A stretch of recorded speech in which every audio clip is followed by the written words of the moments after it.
It's time to crack the biggest misconception in print on demand. Many won't want to hear this, but it's the truth, and everyone needs to be aware. I'm saying this from 10 plus years of experience in this business, and after running a community of over 7,000 people, I see this misconception come up far too often. So, it's time to finally address the elephant in the room. Why you're not getting any sales.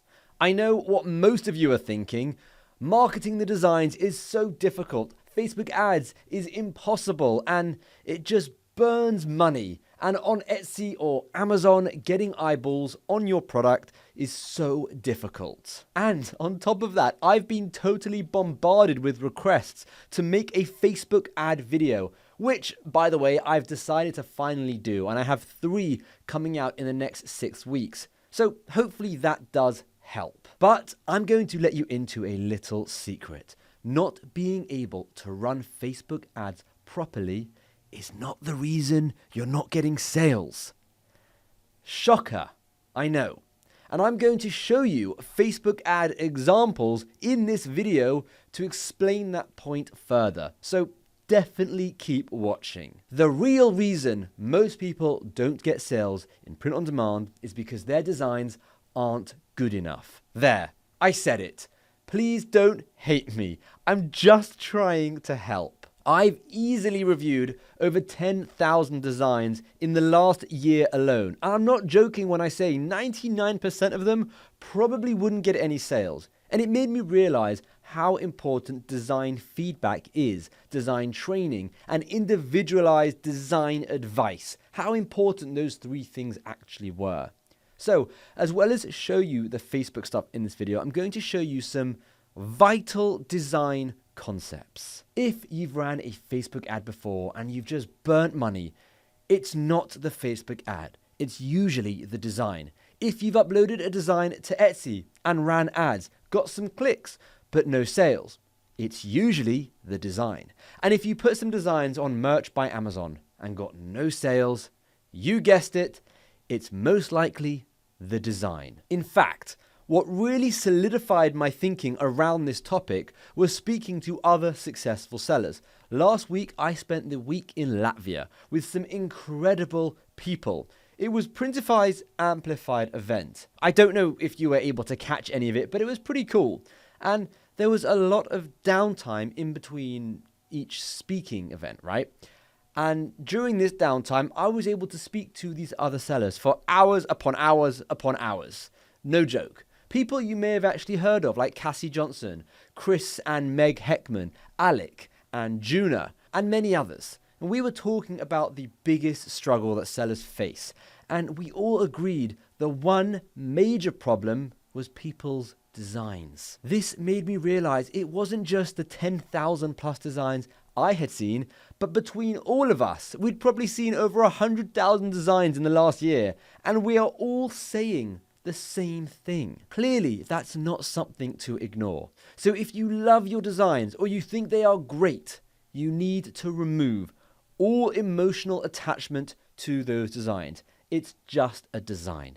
If it gets sales, then great. You validated that design, keep it going. If it doesn't get sales, don't become attached and blame everything else but the actual design. It will only hinder your success in this business. Okay, hopefully now we're all in agreement. The single hardest element of print on demand, and quite clearly the most important element, is the designs. Great.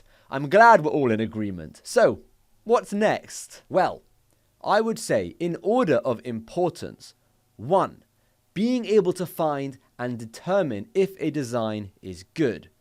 2, being able to create a design that is good. And 3, being able to let go of a design even if it looks good but is not getting you any sales. Sales are everything. So let's go into this in a little bit more detail. Starting with number 1, being able to determine if a design is good is vital, because In doing our research, I often find people fill their mood boards with terrible design examples. And when you have terrible examples from the competition, you end up basing your designs off of those terrible examples. And well, you see where I'm going here. You will end up with terrible designs as well. So we need to kind of break that. Let's compare and contrast 3 of the exact same phrases, but in 3 different styles made by 3 people. A good, a bad, and a bad. I have my trusty iPad here so that I can help illustrate this for you even better. So we've got 3 designs. Let's just say this is A, this is B, and this is C. They all say, this is my dog walking shirt. Sorry, this is my dog walking t-shirt. This is my dog walking shirt. And this is my dog walking t-shirt. Can you guess in the comments which one is the best design? A, B, or C? Let me know. I'll give you a couple seconds. Okay. So, was that a couple of seconds? Yeah. Hopefully you've left a comment now guessing which one you think is best. Spoiler alert, it is B. B is the best design, and there's various reasons for it. I'm going to go through it, but it's involving typography, it's involving graphics, it's involving placement, it's involving color, it's involving size. There are so many elements. Clearly this design was made by a designer or someone who knew what they were looking for or doing. So let's start with the 2 bad designs, starting with this one. So can you guess what is wrong with this design? This text is too small, okay? This, you don't need that, okay? You don't need the dash. Look at how they've just said shirt, right? Again, this other bad t-shirt has used a dash. You don't need the dash. It's just ugly, right? So you just need this word. Right, the next thing, this could definitely be bigger. The word shirt could definitely be bigger. So when this is my dog and shirt is better, it all will come together a little bit more, because when someone looks at this design, think about it. If you're 15 to 20 feet away from someone and you look at this design that they are wearing, all you will see is walking. You will not see this is my dog, and you most likely won't see t-shirt. So everything needs to be bigger. This is my dog could be this big, t-shirt could be this big, and now you're kind of seeing it, and walking could be a little bit smaller, maybe walking could be this big, right? You're kind of seeing how it comes together now. And then on top of that, you've got fonts. So the walking font is actually pretty good. It's okay, you know, I don't think there's anything particularly wrong with it. Match that font.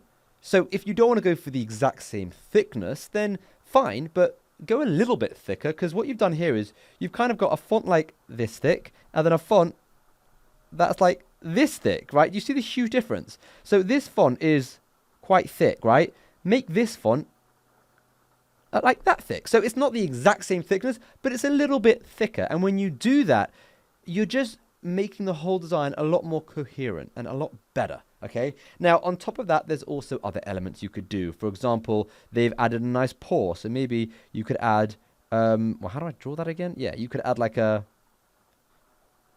nice paw over there, or something just to add some interest. Right, let's have a look at the other design, the other bad design, and then we're going to break down why this design is so good.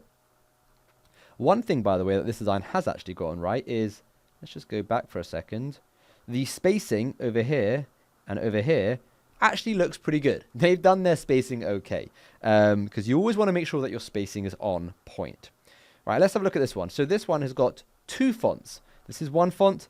This is 2 font. Now, this O, even though it's still the same font, because it's bigger, it's also a different color, I'm going to call this font number 3. I know it's the same font, but when you're looking at design, this would be considered another font. It's been manipulated, it's been changed, and technically, it could be considered a whole new font. Now, I don't know why they've made this font gray and everything else black. So that's the first thing. The second thing is, this font does not go with this font. They simply do not go. I don't care what anyone says, they don't go, okay? That's the first thing. The second thing is, this is a very, very thin font, making it slightly harder to see. It won't be so good when you print it. And when you compare it to the other font, which is this very thick font, it looks a little bit strange. That's a couple of things. Now, another thing is, you've got this graphic in the middle here, right? Let's have a zoom in. This graphic, you've got the spacing is not the same from here to here, right? There's a lot more spacing here, so it's kind of off center. Now, the reason why this graphic is bad is because without the graphic, if we just change this color to white, and we get rid of this graphic, right? Let's just remove the graphic, right? And let's zoom out. I'll show you what this is going to look like. Okay. Now, I'm not saying this is good, but do you see why that's better? All of a sudden, the space in the O doesn't become a feature, which means you don't have to worry about negative space, because negative space on a t-shirt is space that looks like it should have something in it, but it doesn't. So it feels weird. It feels strange. Now, when the whole O doesn't have anything in it, it looks okay. But if we zoom in, change us back to red. If we zoom in, right, because we've got a graphic here and here, this whole area would be considered negative space, and it looks strange. When you zoom out, let me just remove both of those. When you zoom out, you can see this is all very strange. It's negative, empty space, and you feel like you have to fill it. And without filling it, it doesn't look right. Something looks off, okay? So that's an important thing to consider. So you don't need this. You don't need this. Another thing to consider, this is my dog walking t-shirt. That's the phrase. That illustrates exactly the point you are trying to make. You don't also need someone walking a dog. If you remove this person, when someone looks at this design, do they still see this is my dog walking t-shirt? Will they still be able to understand that this is my dog walking t-shirt? Yes or no? Yes, because it literally says it here, okay? You don't need the graphic. Now, if this just said, this is my t-shirt, and you had the graphic of the person walking a dog, fine. That's more understandable because you need to help illustrate that this is not just a normal t-shirt, it's your dog walking t-shirt. But because you've said the words dog walking t-shirt, or we're going to say dog walking shirt, right? You don't need the person walking their dog. It's like you're conveying the message twice, and you just don't need to do that. Okay, now on top of that, you've got some very odd spacing here. You've got huge spacing here, and you've got this huge spacing here. Don't know why. And the reason why the space, well, I know why the reason, I don't know why they've done this, but the reason the spacing is slightly off is because they've made this O a little bit bigger. So if we just go back and we just say, this is the first line, you know, if they made the second line slightly bigger, dog, that's also fine, right? So the O is the same size as the D, right? And they put the walking here. Suddenly it all starts to fit a little bit nicer. But when you put that O, let's just make this a little bit bigger, right?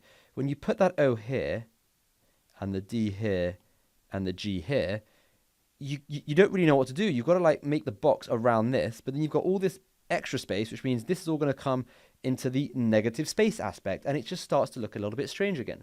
So you have to consider all of these points.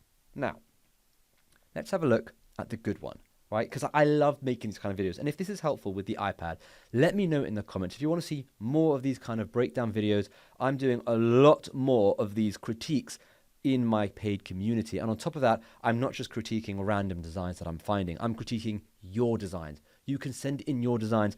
I will find other similar designs. I will compare and contrast them. I will critique them at this level for you. It's pretty cool. But anyways, let's have a look at the good design. So firstly, the font is great. These two fonts, right? They match perfectly. Why do they match? They are very, very similar thickness. If you have a look at the thickness of the D, the thickness of the I, you know, they are all very similar thickness. Now, of course, you have slightly thicker elements over here, but that's fine because it all flows, right?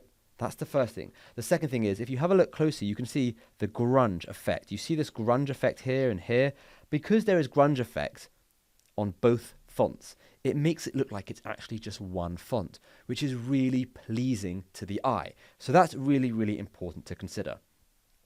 Now, another huge element is spacing. So they've done their spacing right. If you have a look at the spacing here, the spacing here, the spacing here, it's all very, very similar spacing. There isn't huge gaps anywhere. And even here, right, you could look at this as negative space, but you don't have to because it's the same throughout the whole design. Okay, right. Next thing we have to consider is the placement that they've done. So they've started with a curve, right? Sorry, I can't speak properly. They've then gone. Okay, let me start again. They've started with a curve. They've then gone for this arched look with lowercase script font. They've then continued that and ended over here. Now, they could have potentially ended with a curve, but they didn't need to. And the reason they didn't need to is because this is almost straight. So they are just matching the same like angle as the lead. Okay?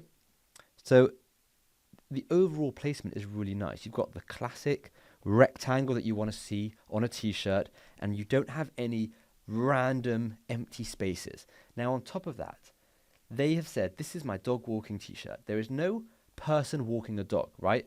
But what there is a couple of subtle elements to make it feel even more on brand. So they've got the paw, right? This is very nice. That's just one element. And then they've got this, which is genius graphic design. This is just genius design, right?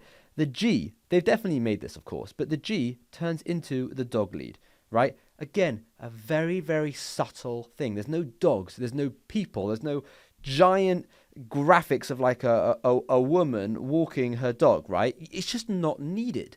They've tried to keep this to a minimum, but adding very subtle touches to it overall. So, a couple of other little things which you might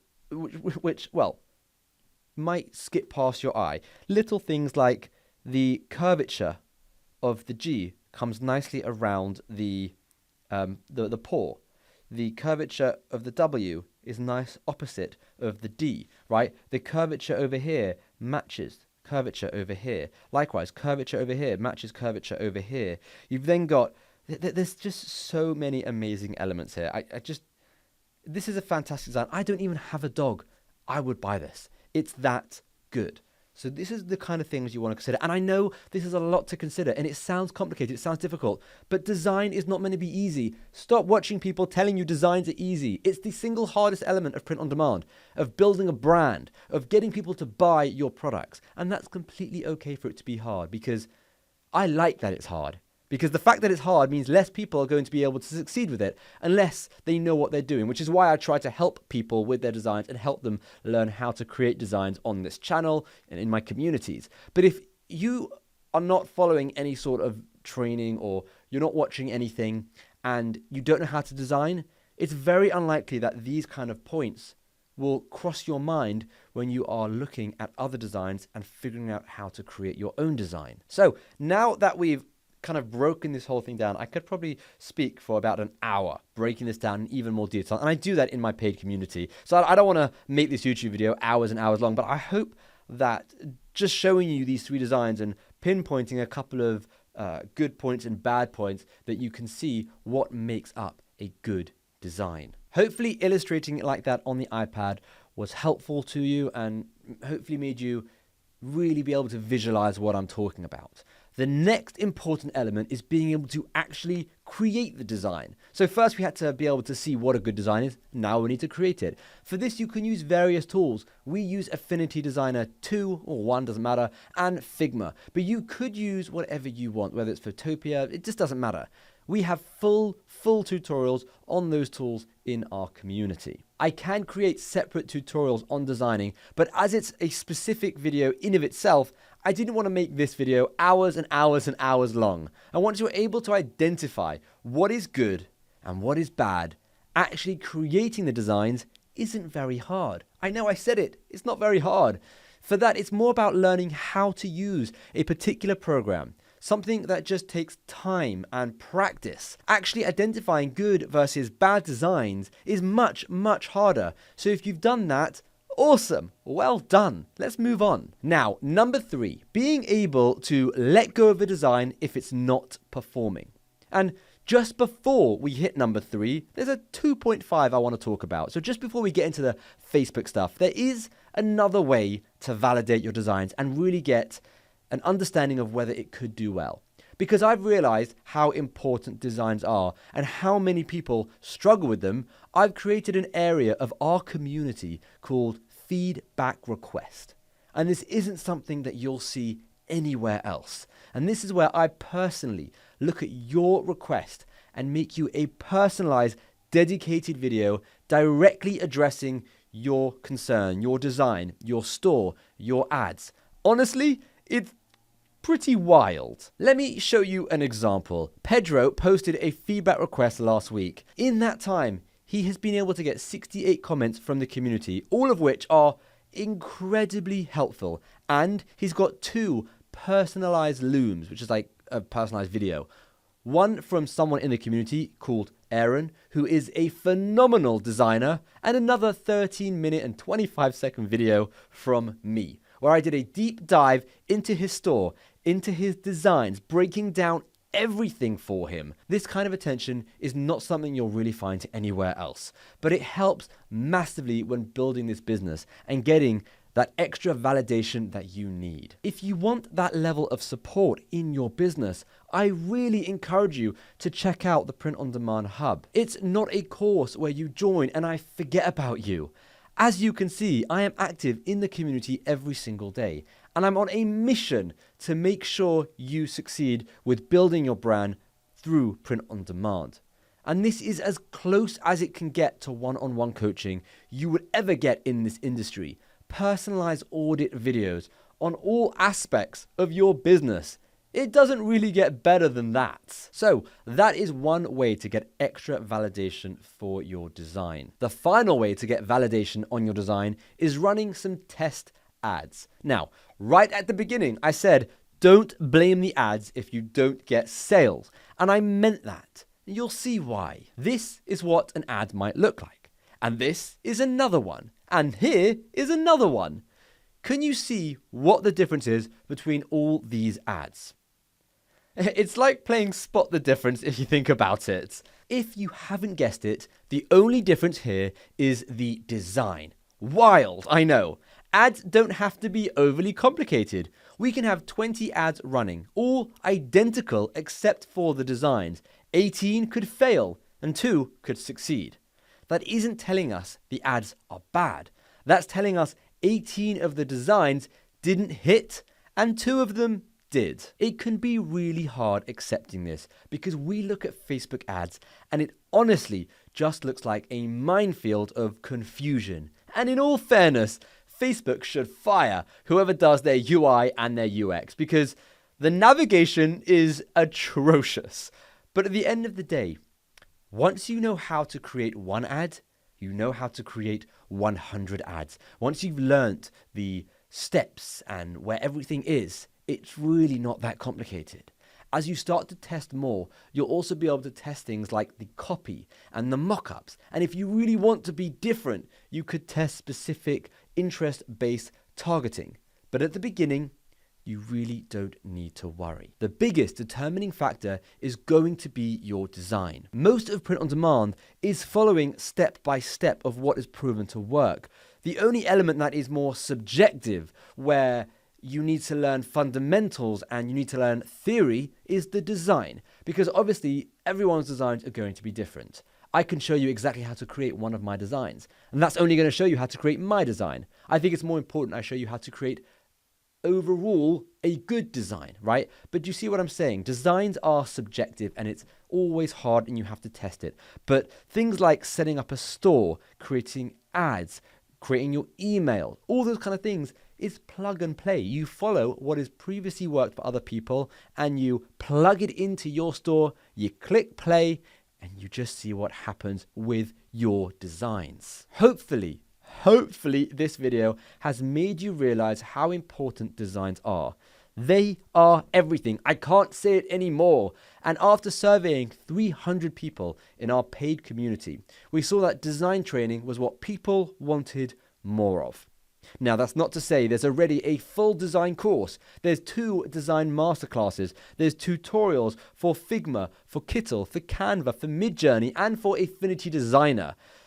But we love feedback, and we are going to be adding so much more in the way of design training, design theory, and actually creating and finding designs. More live classes where I can audit and critique your designs, just like I've done here on the iPad. More tutorials, more templates. And if we can perfect the art of making and finding designs, it's only a matter of time before we start getting sales. It's not too late to join the community. The link is down below. I guarantee you it'll be the best investment you ever make into your print on demand business. You don't even need to take my word for it. On the screen here is just some feedback from a few members, people getting their first sales, people designing their first 100 designs, people creating their stores. We have it all. So definitely click the link in the description, check out the community. I'm telling you, it is an awesome, awesome place to be. It's a family. It's a family of print-on-demand sellers who all have the same mission and who all want to help everyone succeed. So check it out.